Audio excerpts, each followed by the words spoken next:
Quais são as consequências nefastas de se crer na reencarnação?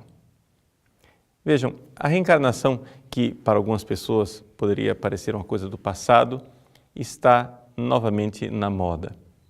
Desde o Concílio Vaticano II, a Igreja tem notado o crescimento desta crença na reencarnação entre as pessoas. Você veja, por exemplo, que o concílio fez questão de, na Constituição Lumen Gentium, citar essa realidade da reencarnação no número 48. De fato, nós acreditamos que esta vida deve ser levada a sério. O concílio diz: quando tiver terminado o único curso de nossa vida terrestre, nós temos uma chance e precisamos levá-la a sério. Mas é exatamente aí que está a tentação e o apelo da doutrina da reencarnação.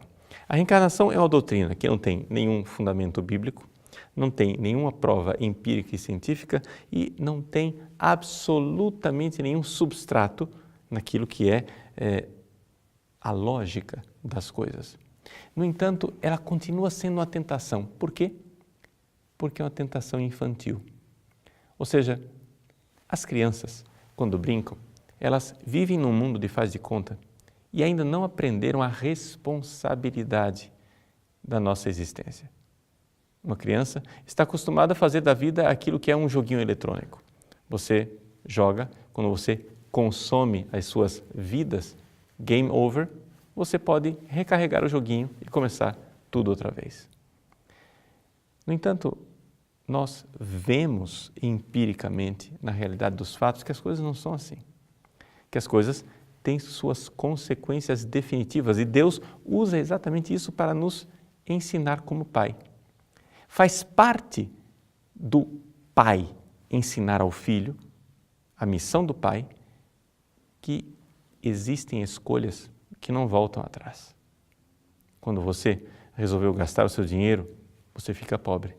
Quando você resolveu ter relações sexuais, você perdeu sua virgindade.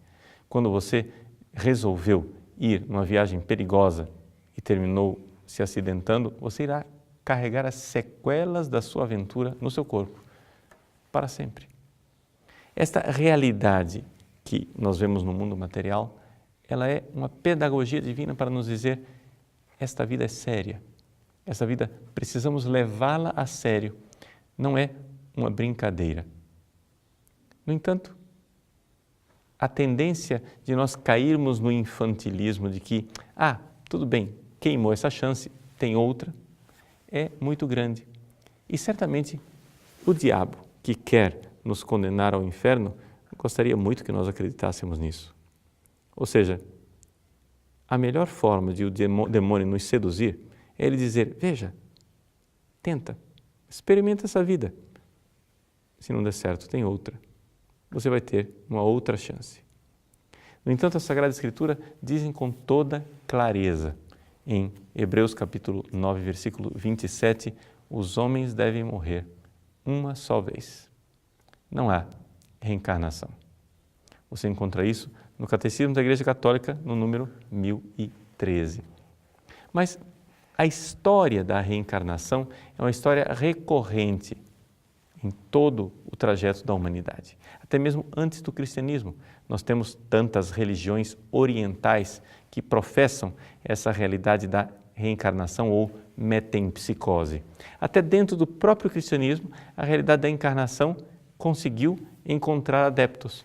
Por exemplo, por influência do neoplatonismo, nós temos Orígenes, famoso escritor cristão do século III, que fala exatamente que as almas, um dia, estiveram lá junto de Deus, mas elas esfriaram, psicho em grego, e quando esfriaram, elas vieram a este mundo e ficaram aprisionadas. Por isso as almas são chamadas de psique, ou seja, aquelas que foram esfriadas. E elas então são guardadas dentro de um soma, corpo, que recorda a palavra sema, túmulo. Ou seja, estamos aprisionados dentro deste corpo de morte. O homem verdadeiro é somente a alma e não o corpo. Daí você vê que a antropologia da reencarnação é uma antropologia que não pode ser considerada cristã. Para os reencarnacionistas, o homem é somente a alma e o corpo é uma caixinha, é um invólucro, uma embalagem descartável. Nós, na nossa alma, seremos preservados, iremos ter várias chances até que finalmente chegaremos a Deus.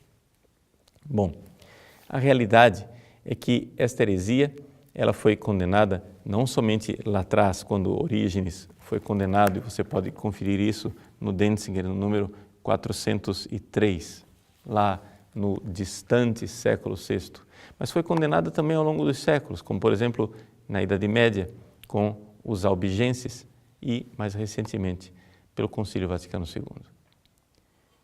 No entanto, é importante que nós compreendamos que, embora a ideia da reencarnação seja até mesmo atraente, na verdade ela carrega dentro uma perversão, que é o fato de que o homem torna-se seu próprio salvador.